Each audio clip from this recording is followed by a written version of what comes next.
মেথি শাকের পরোটা করতে আমি নিয়েছিলাম মেথির শাক, সঙ্গে নিয়েছিলাম আদা, রসুন এবং লঙ্কা গ্রেট করা আলু, রোস্টেড তিল, হিং, পেঁয়াজ কুচোনো, কাসুরি মেথি এবং জোয়ান। একটি পাত্রে মেথি শাক এবং ধনিয়া পাতা কুচি করে নিয়েছিলাম।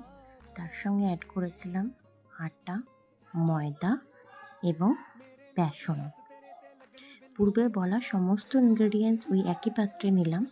সঙ্গে নিলাম হলুদ গুঁড়ো, জিরে গুঁড়ো এবং ধনিয়া গুঁড়ো।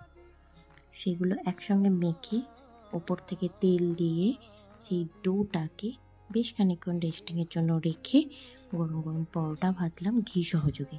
সেটি সার্ভ করলাম রায়তা, হোমমেড আচার এবং চিকেনের সঙ্গে।